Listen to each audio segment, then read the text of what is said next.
we are back.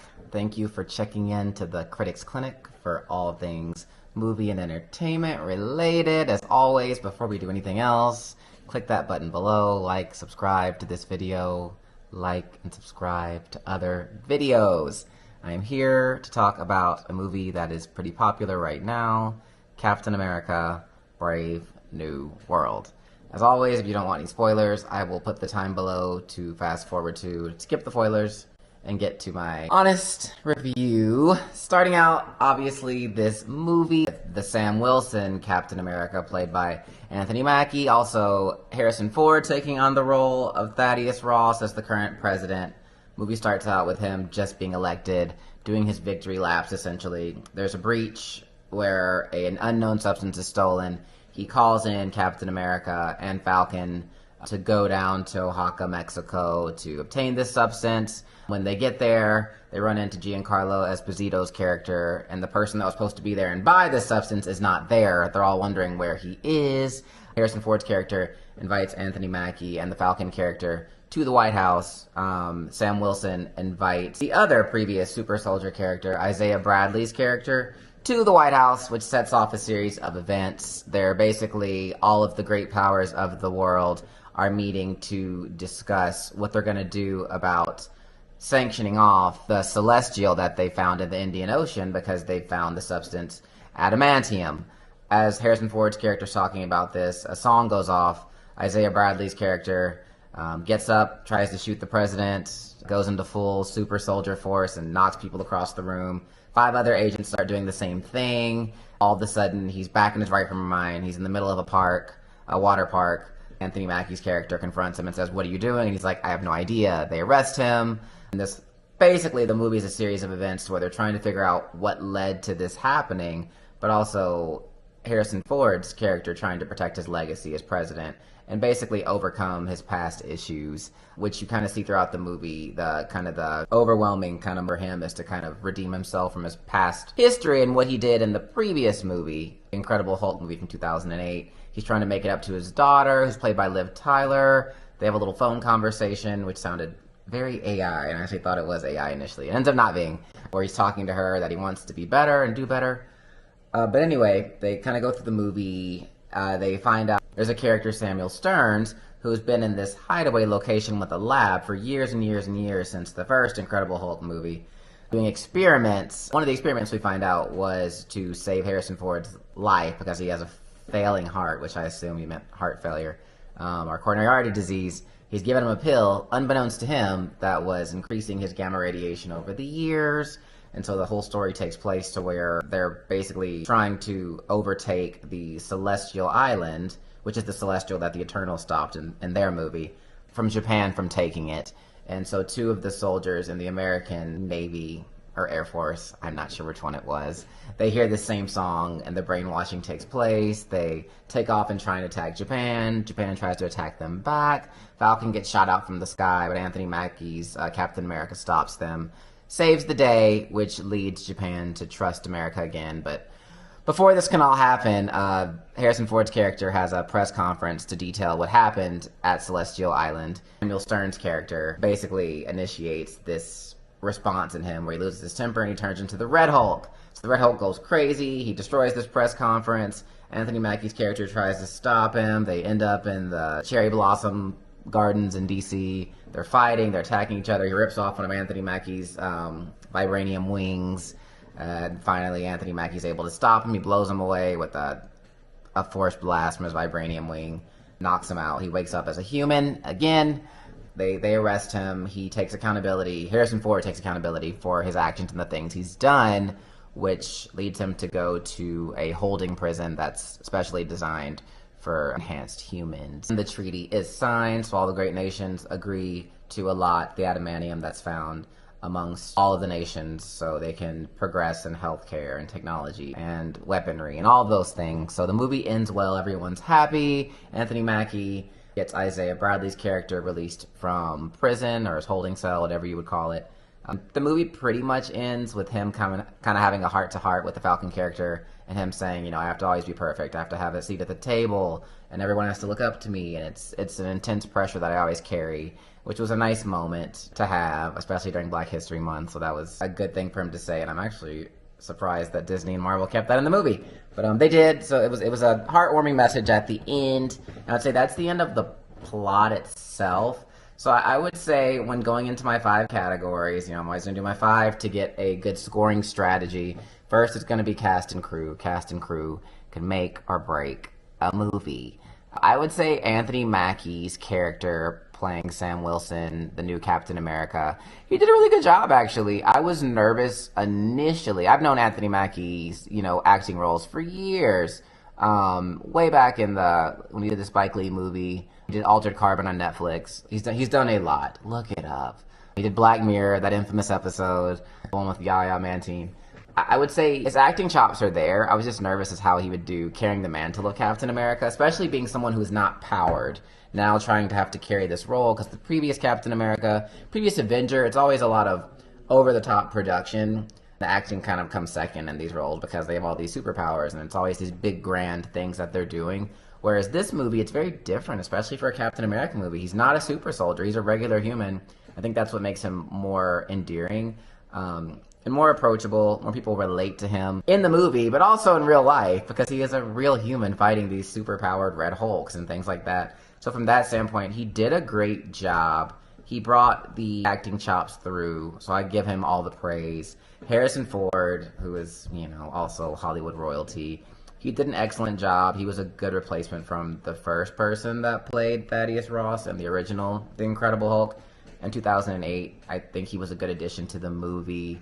I think he did a great job. Another person that I thought did really well, you've seen her in a couple of other things. She had a Netflix show that she did. Shira Haas, she played his basically Secretary of Defense agent. She was the main lady in the movie going around with Sam Wilson's character.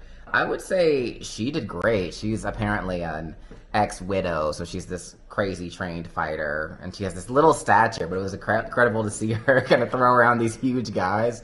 I thought that was good. The actor that played Isaiah Bradley did great. I think the actor that played Falcon, he also did great. Danny Ramirez, he did well. Overall, I would give the cast and crew probably a 1.5 or a 2. I'm going to come back to that one. A 2 is pretty strong, especially for a Marvel movie, so I'm going to say 1.5 for now. Now, when we go to the plot, I was talking to my dad about this on the phone after we both saw the movie. There were some plot holes for me. Spoiler alert. I know a lot of Marvel fans are not, but I am a huge Eternal fan. I loved the books about the Eternals. I loved the movie The Eternals. I don't know why it got so much hate.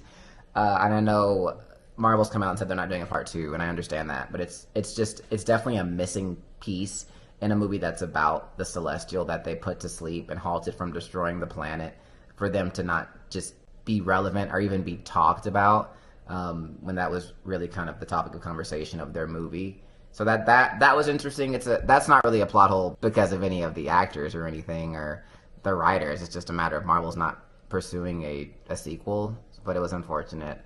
The second plot hole is kind of similar to that, and I understand with these standalone movies, you have to get rid of some of the other heroes to make way and to make a storyline for someone like Sam Wilson, who is a non-powered superhero, because obviously otherwise you could just have Captain Marvel come in, or you could have Thor come in and, completely take care of these humans that are, selling adamantium on the black market or whatever. So that I understand why they did it, but it's just always weird for any of these standalone movies to not have other heroes in the movies that are helping, because I'm like, where are they? I get some of them are predisposed. I know the Captain Marvel reference was always, I'm always helping the other planets that don't have Avengers, all that kind of stuff. And they really made it seem like in this movie there was nobody else available. Like, it was only Sam Wilson. I'm like, there are other, Avengers, per se. I know the Avengers are disbanded in this movie, but they exist. They even show Bucky in this movie, and he's just kind of running for office. And I'm like, well, you're a super soldier. Why can't you help? The president just got shot at. So that was a plot hole for me. That was one of the big ones, I think. And there were just... But I will say, to the plot's credit, it did an excellent job of really continuing the events of the Incredible Hulk movie. Because that's one of those movies kind of Marvel just doesn't really talk about, because it wasn't included technically in their MCU. And so they just kind of don't reference it, because they don't have the rights to do a Hulk movie, a standalone Hulk movie. but they can have Hulk in any of their other movies. So that was interesting to reference all of the previous characters, and they actually had previous characters from the Incredible Hulk in this movie. Obviously, the actor was different with Harrison Ford, Thaddeus Ross character, but they also had, Tim Blake, who played the Samuel Stearns character.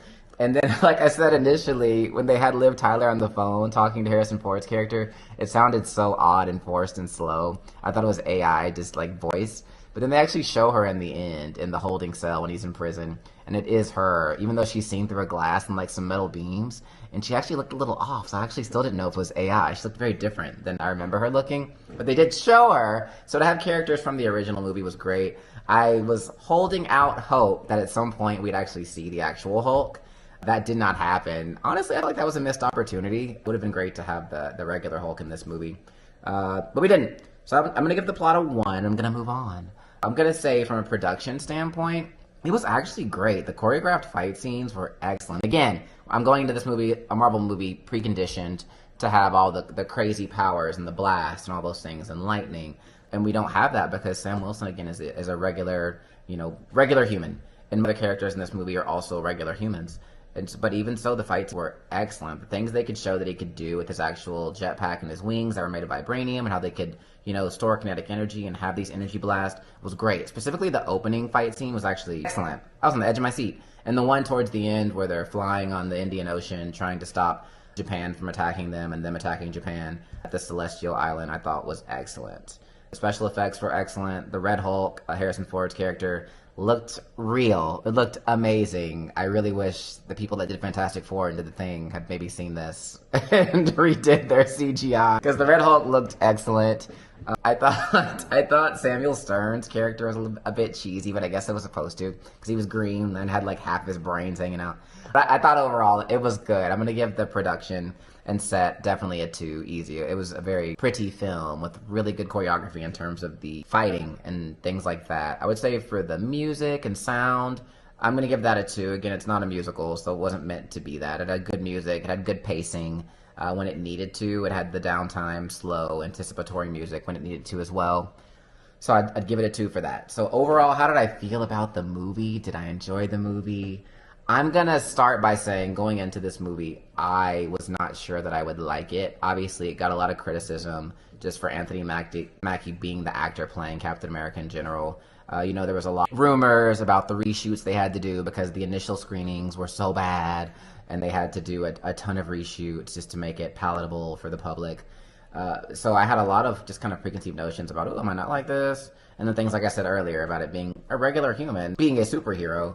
And I was like, is that going to be kind of boring? Am I going to enjoy it? Went into this, the story flowed really well. I think the story made sense. Like I said, it was a continuation of the Incredible Hulk original movie, which I really liked how they wrapped that up in this movie.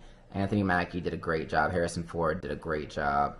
It was a good storyline, great action, great special effects. And overall, it was actually really enjoyable. I didn't feel myself saying, hey, is this movie going to be over soon? What's this about? What are we doing here? I enjoyed the movie. I'm going to give it a 2, So we're giving a 2 for overall likability of the movie. We're giving a 2 for the sound. We're giving a 2 for production. That's 6. We're giving a 1 overall for the plot, so that's 7. I'm going to give a 1.5 for cast and crew, so that's 8.5. So I'm prescribing this movie an 8.5. That's definitely a go see, especially, it's President's Day weekend, so you've had a chance to see it. You're off from work. I'd say go see this movie. It was entertaining. It was exciting. I think it's setting up the rest of the MCU for the year. We're going to have the Thunderbolts, which may not be related to this one at all, honestly, other than seeing Bucky in this one, and then he's going to be one of the main characters in the Thunderbolts. But then also the Fantastic Four coming out. So it's really setting up the MCU to get ready for kind of the multiverse saga. Didn't want to go too much into the cutscene at the end. I'll let you figure that out for yourself. But as always, tell me what you thought about this. Tell me if you loved it. Tell me if you hated it. Tell me what I missed. Tell me what Easter eggs were in this movie, because there's, Marvel usually has a lot of Easter eggs. But I'd say overall, that's it for now. See you next time.